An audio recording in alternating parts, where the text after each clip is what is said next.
네, 그저께 지난 10월 지난 10일이죠. 네, 10일에 2019년 동남아시안 게임이 있었는데 그때 축구 결승전이 있었습니다. 아무 관심 없는 분도 계시죠? 축구 이야기하니까.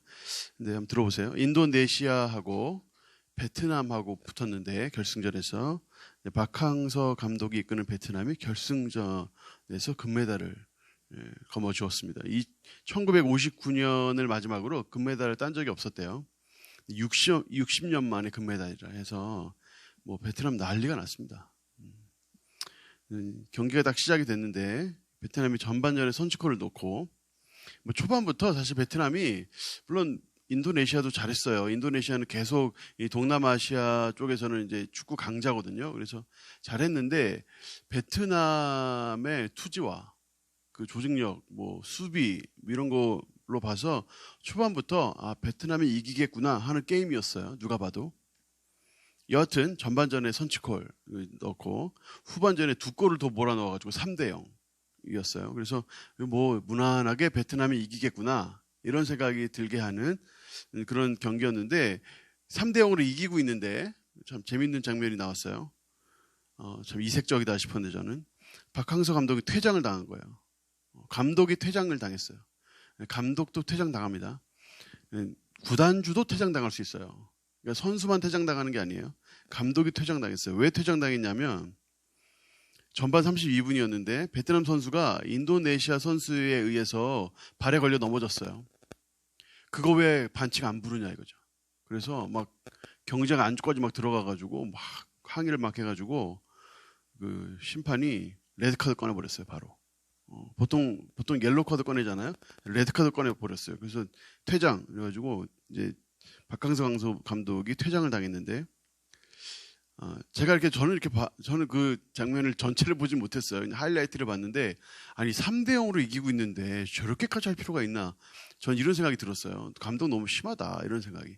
박항서 감독 왜 저러지 이런 생각이 들었는데 그런 생각을 제가 하고 있는 찰나에 그 중계진에서 뭐라고 중계를 하냐면 저거는 지금 선수들 보라고 하는 거라고 이렇게 중계를 하는 거예요.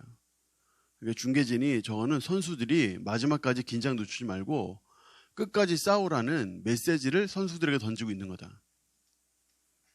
나도 지금 경기장 밖에서 이렇게 싸우고 있으니 니네도 끝까지 흔들리지 말고 3대0 밀어붙여라. 이런 그 분석을 하더라고요. 그 이후에 그 장면은 너무 생생하게 기억이 남아가지고 또 여러 가지 자료들을 찾아봤는데 또 다른 전문가는 이렇게 설명을 하더라고요. 3대0으로 한쪽으로 이렇게 경기가 확 기울어진 상태에서 심판은 심리적으로 지고 있는 팀에게 조금 더 이렇게 우호적인 판결을 내린다는 거예요. 판정을. 그래서 파울 불 수 있는 거 안 부르고 뭔가 이렇게 저쪽에서 거칠게 하면 또 거기에 대한 제재를 해야 되는데 제재 안 하고 이렇게 하다 보면 3대0도 어떻게 뒤집힐지 모른다. 그래서 가끔가다 감독들 중에 그런 상황이 되면 심판이 공정하고 바르게 판정을 내리라고 하는 식으로 그런 식의 시위를 한다는 거예요. 그러니까 이제 박항서 감독이 3대0으로 이기고 있는 상황 속에서 선수들이 살짝 느슨해지는 다 이겼으니까 몇 분 남지도 않았으니까 15분 지나면 끝나니까 게임. 그러니까 살짝 느슨해지는 그런 부분들을 강력하게 어필하면서 정신 차리게 하고 또 심판도 지고 있는 팀에 약간 우호적으로 판정 내릴 수 있는 부분도 이제 거기에서 아주 크게 항의를 하면서 또 심판으로 하여금 바르게 공정하게 판정하게 하고 하는 이런 것들을 전략적으로 했다는 거예요. 근데 여기에 대해서 베트남 언론, 징이라는 베트남 언론이 있는데 그 베트남 언론에서는 어떻게 분석했냐면 박항서 감독은 불만을 나타내는 것을 두려워하지 않았다.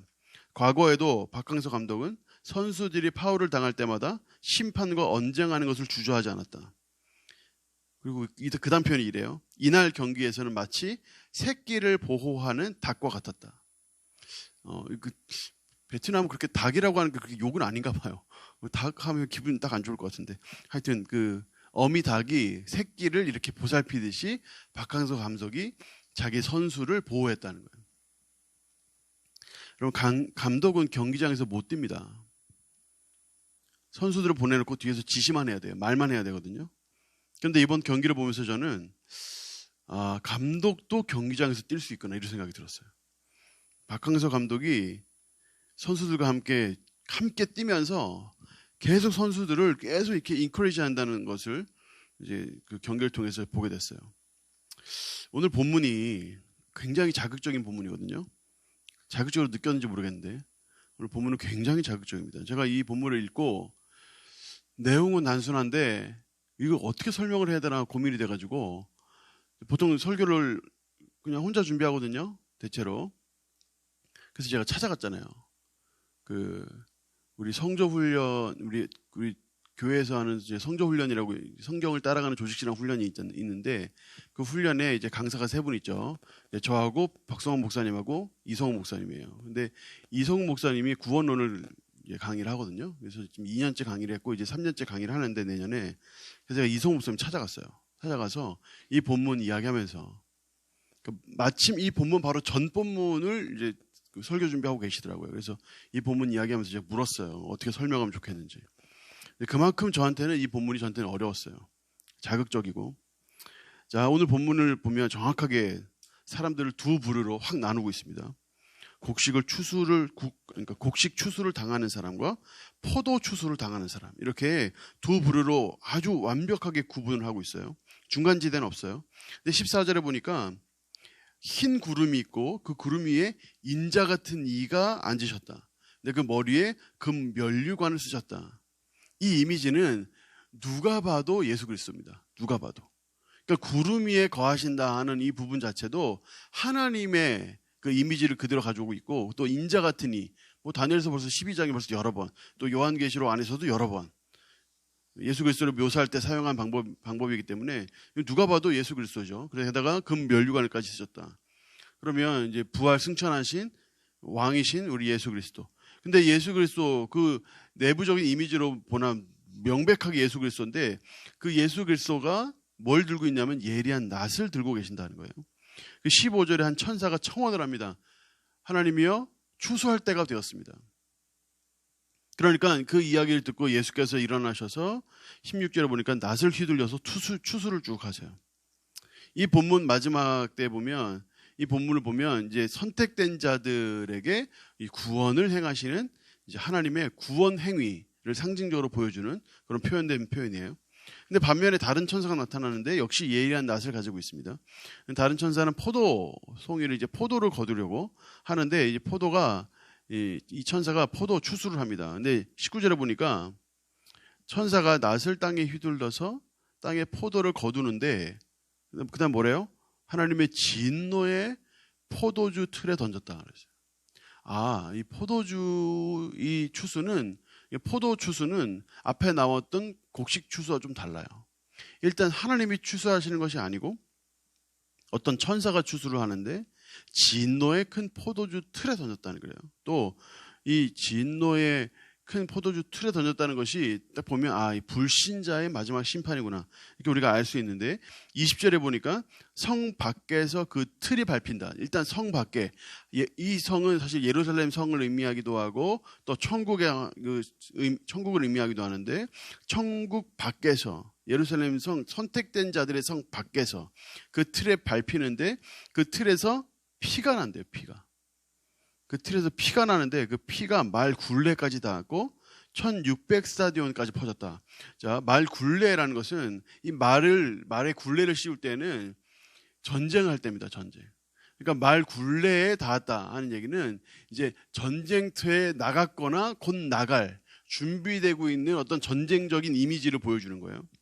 그리고 그 1600 스타디온까지 피가 쭉 퍼졌다고 했는데 1600 스타디온은 킬로미터로 따지면 300km에 달합니다. 왜 불신자를 포도추수로 비유했을까? 왜 그렇게 묘사했을까?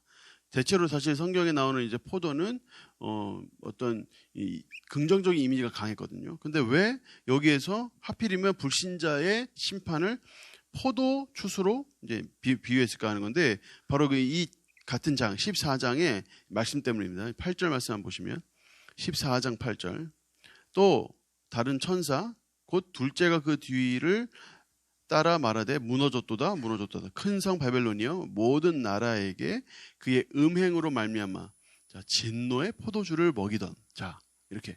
그래서 바벨론이라는 것은 하나님의 그 법칙과 이제 반대되는 하나님을 거부하는 그런 사람들을 의미하죠. 그래서 그런 사람들의 어떤 통칭을 바벨론으로 묘사하는데 그 바벨론이 하나님께 범죄할 때 포도주에 취해서 음행을 저지르는 모습을 이 그들의 악행을 이렇게 묘사를 하고 있어요. 그러니까 이 포도주가 사실 바벨론을 의미하고 이 포도의 추수는 이 바벨론에 속한 자들, 하나님을 믿지 않고 구원받지 못하는 자들, 그런 자들에 대한 심판이다.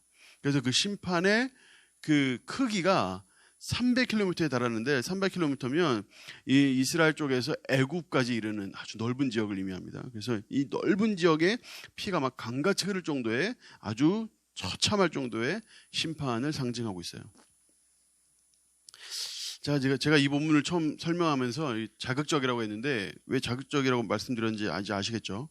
마지막 심판 때에 하나님께서 어떻게 사람들을 심판하실 것인가? 마지막 때의 그 심판에는 긍휼과 자비라는 건 없습니다. 오로지 하나님의 공의만 있을 뿐이에요. 하나님의 사랑이 있지만 물론 바로 이 심판에는 하나님의 공의가 나타나는 거예요. 마귀 사탄은 단 한 명이라도 더 지옥으로 끌고 가려고 혈안이 되어 있습니다. 지금 우리는 그 전쟁터 속에 있는데 하나님께서 이 택한 사람을 단 한 명도 놓치지 않으실 거예요. 하나님이 한 사람을 택하셨다면 그 택한 사람을 한 명도 놓치지 않으실 거예요. 그런데 하나님께서 이미 그들을 선택하려고 예정해 놓으셨어요. 아, 그러면 뭐 우리가 크게 신경 쓸 거 없겠네. 하나님께서 선택한 자들은 다 구원하실 것이고 뭐 거기에 뭐 특히 뭐 우리가 꼭 해야 될 건 없겠네. 우리는 예수님 잘 믿다가 추수만 당하면 되겠네. 그런데 하나님의 그 예정 안에 우리의 노력과 헌신이 포함되어 있다는 거예요.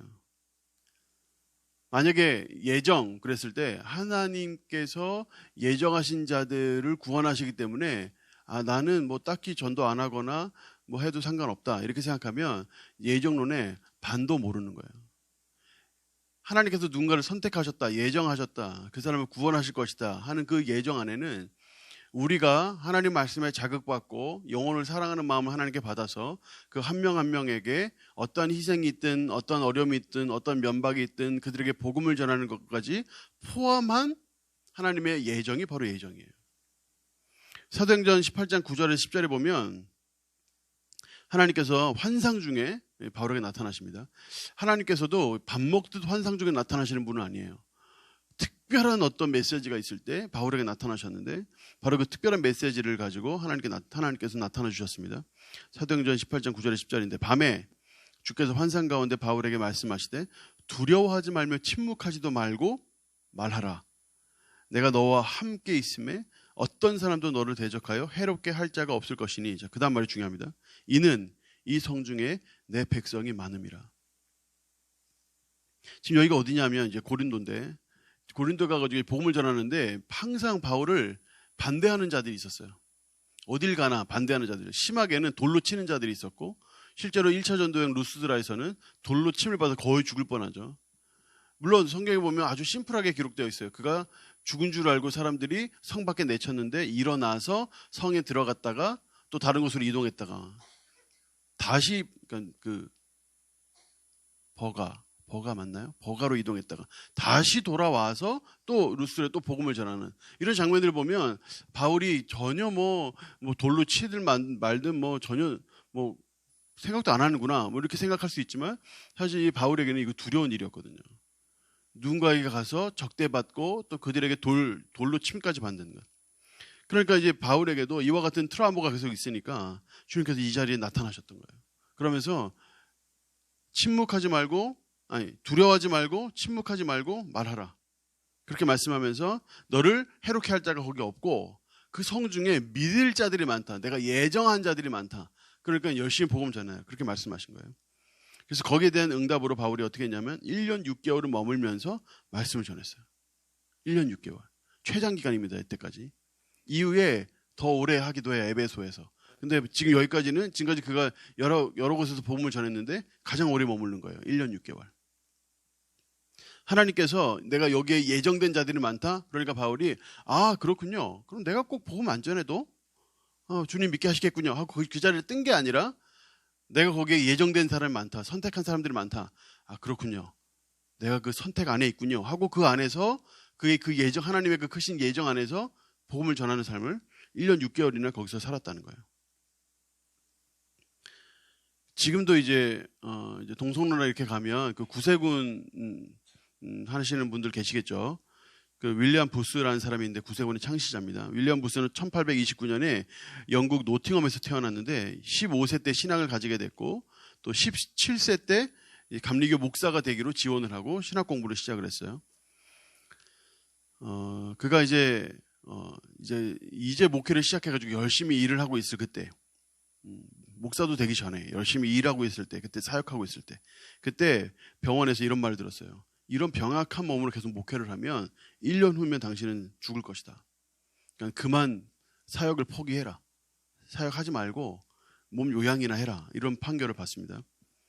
근데 부스는 어떻게 하냐면 순교를 각오하고 복음 증거를 계속해요. 몸을 아끼지 않고 계속 사역해요. 불의한 이웃을 돕는 구제 사업도 계속 펼치고, 근데 그가 결국에는 84세까지 삽니다. 그가 말년에 이렇게 얘기했어요. 자기가 젊었을 때는 의사가 나를 버렸대요. 그래서 나도 의사를 버렸다. 그리고 전능하신 하나님만 의지했다. 이 믿음이 나를 지켜주었다. 여러분, 이 윌리엄 부스의 이와 같은 야성이라고 하기에는 너무너무 지나친, 병원에서 몸 요양하라고 하고 잠깐 죽을 거라고 했는데도 불구하고 끝까지 의사를 아예 버리는, 목숨을 걸고 사역하는 이런 모습이 반드시 지혜롭다고 보기는 어려워요. 그런데 도대체 이 사람이 무슨 일이 있었길래, 도대체 무슨 마음이었길래 그 17세 그 어린 나이에 이렇게 목숨을 걸고 순교를 각오하고 복음을 전하는 사람이 되었는가. 이런 것은 우리가 약간 좀 관심을 기울여 볼 필요가 있어요. 도대체 이 사람 마음속에 뭐가 있었을까? 도대체 무슨 마음 때문에 이렇게 복음 전하는 일에 죽어도 좋겠다는 마음을 가질 수 있었을까? 권성수 목사님의 그 요한계시록 강해에 보면 이런 말이 나옵니다.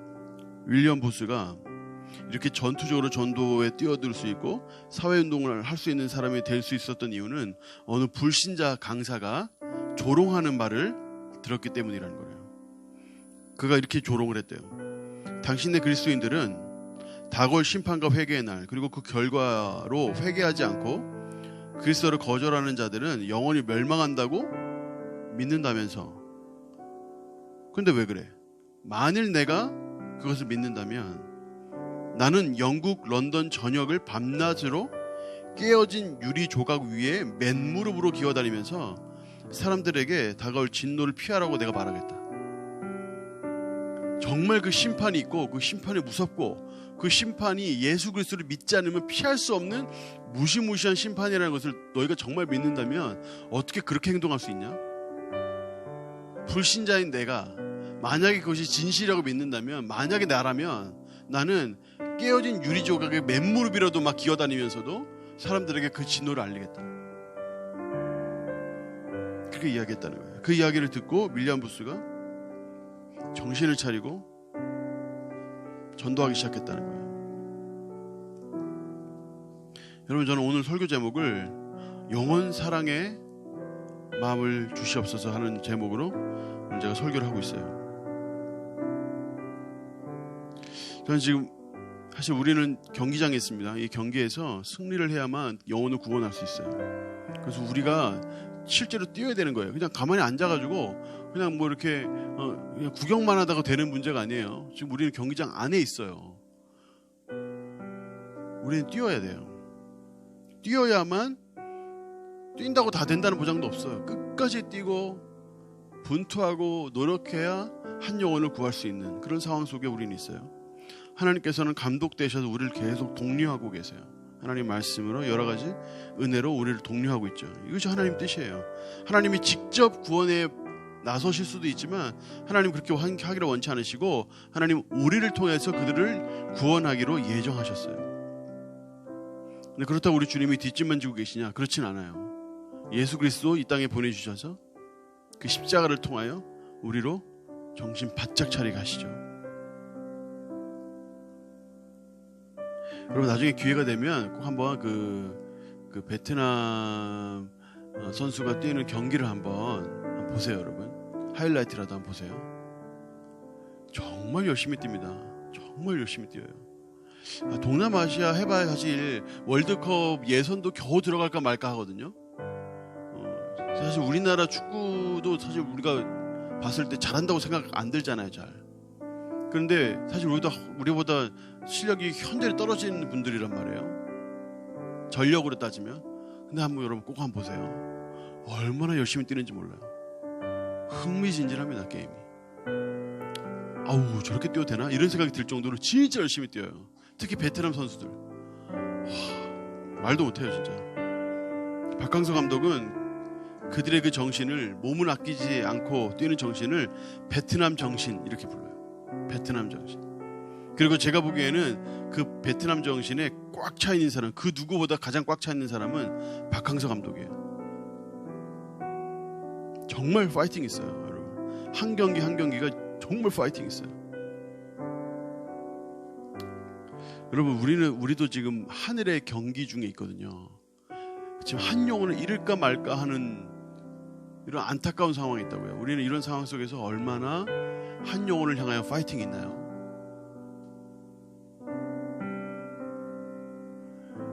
여러분, 저는 지금까지 항상 작은 교회에서 생각해왔어요.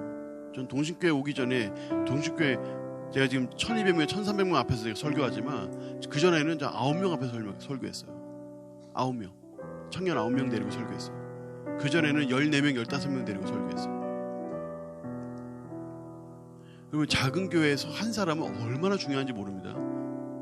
그 한 사람 오기도 힘들고 그 한 사람 오면 그 한 사람 어떻게든 정착시켜서 교회에서 예수님 믿게 하고 하나님의 복음 안에서 누리게 하고 또 하나의 또 다른 일꾼 되게 해서 그 교회 안에 정착하게 하려고 얼마나 애쓰는지 몰라요, 여러분. 그 한 영혼 한 영혼이 교회의 존폐를 갈라요. 절대 가벼운 존재가 아니에요, 한 영혼이.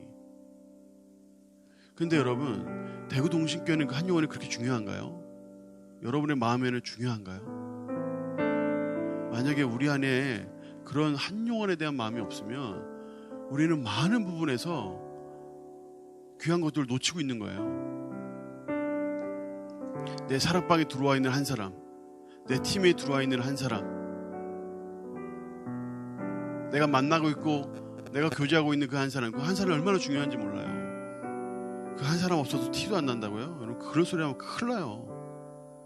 우리는 아주 중요한 경기 중에 있다고요. 여러분, 경기에 뛰고 있는데 슬렁슬렁 뛰어요. 그럼 감독 어떻게 할까요? 그 사람 빼야지. 그 경기에서 이길 수가 없는데 그 한 사람 설렁설렁 뛰고 있으면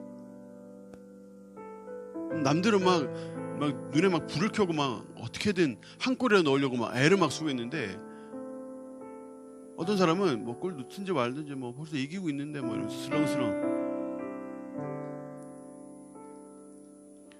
박항서 감독 그거 하지 말라고 그 난리를 한 거예요. 퇴장당할 정도로. 우리 주님은 퇴장이 뭐예요? 죽음을 당하셨는데, 지금 십자가에서 죽음을 당하셨는데 그 정도로 우리에게 격려하고 계시지 않아요? 그러니까 우리가 한 영혼에 대한 뜨거운 마음을 가져야 한다고요. 한 영혼도 책임질 수 없고 그 맡겨주신 한 영혼도 대충 감당하는 사람에게 하나님께서 뭘 맡기시겠어요? 하나님께서 우리에게 귀한 영혼들을 많이 보내주고 계세요. 그 한 명 한 명은 우리에게 너무나 소중한 존재들이에요. 우리는 그들을 사람을 살리고 키우고 고치는 귀한 사역자를 만들어서 뭐 그분들이 대구동신교회 평생 있겠어요, 여러분? 여러분 대구동신교회 평생 있을 거예요? 평생 있어도 물론 좋겠지만 여러분들이 이제 결혼하면 청년 앞에서는 최소한 떠날 거 아니에요. 그때까지 청년 앞에서 뭐 해야 되겠습니까? 한 명 한 명 하나님의 군사로 무장시켜서 세상 어디에 가든지 하나님 사람을 살리고 키우고 고치는 귀한 주님의 사역, 예수님 하셨던 그 사역 그대로 닮아가지고 할 수 있는 사람 만들어야 되지 않겠어요? 우리가 그 사역에 통로로 서 있는 거예요. 여러분이 리더의 직분 계신 분들은 더 경각심을 가져야 되고, 만약에 여기 리더가 아닌 분들이 계셔도 마찬가지예요. 사람을 살리고 키우고 고치는 사역을 우리가 다 해야 한다고요. 내가 만나는 사람은 살아나야 해요, 무조건. 내가 만나는 사람은 자라나야 돼요.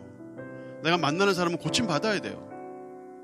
하나님 그거 하라고 나 이 땅에 보내주셨고 그거 하라고 우리도 여기 있는 거잖아요. 그러니까 우리는 누구를 만나든지 그거 같은 삶을 살아야 되는 거예요. 우리는 이 땅에서 잘 먹고 잘 살려고 이 땅에 부름받지 않았어요. 천국 가면 잘 먹고 잘 살 건데 왜 여기서 그것까지 해야 돼요? 하나님은 그렇게 말씀하신 적이 없어요. 너희는 잘 먹고 잘 살기 위해서 그의 나라 그의 의를 구하라고 말씀하신 적이 없어요. 그의 나라 그의 의를 구하면 그 모든 것을 더해 주신다고 했지. 우리 그걸 위해서 이 땅에 있는 거예요. 그러니까 우리는 한 영혼에 대한 소중한 마음을 가지고 한 영혼을 향한 열심을 가지고 열심히 뛰어야 하는 거예요. 감독 대신 우리 주님의 몸소 우리를 위하여 싸우고 계시니 우리는 그분의 힘에 의지해서 하나님 앞에 부끄럼 없는 한 영혼을 책임지는 마음으로 살아가야 하는 거예요. 그런 의미에서 이 본문이 자극적으로 말씀드리는 거예요. 이 본문은 아주 자극적인 말씀이에요. 여러분, 우리는 어떻게 살고 있습니까? 한 영혼에 대한 사랑할 마음이 있습니까, 여러분? 누군가가 힘들어하면 그 누군가를 향해서 달려가는 마음이 있어요. 여러분이 죽을 정도까지는 하지 마세요.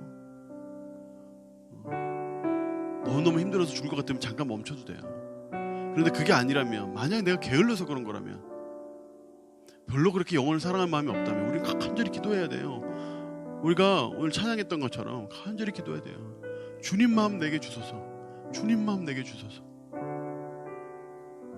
주님, 내 마음에는 희망이라는 게 없습니다. 한 영혼을 사랑하는 마음이 없습니다. 주님 마음 내게 주십시오. 이런 간절한 기도가 우리의 마음에, 우리의 삶에 필요해요. 우리 사역자된 여러분, 우리 다 하나님 앞에 사역자들이고 다 리더들이고 한데 한 영혼에 대한 마음을 놓치면 끝나는 거예요.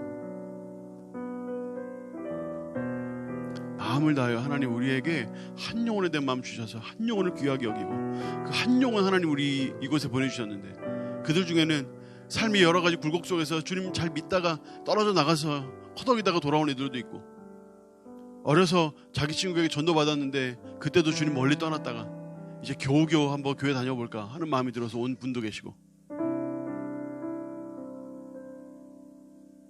삶의 여러 환란 속에서 힘들고 어렵고 허덕이다가 지푸라기 잡는 심정으로 우리 교회 오신 분들도 계셔요. 절대 안 오고 싶은데 그 부모님이, 그 친구가 한번 교회 가보자, 그 교회 가면 좋아, 한번 가봐, 좋은 사람도 많고 해서 어떻게 밥도 사주고 막 이러면서 교회 데리고 그런 사람들이 있다고요.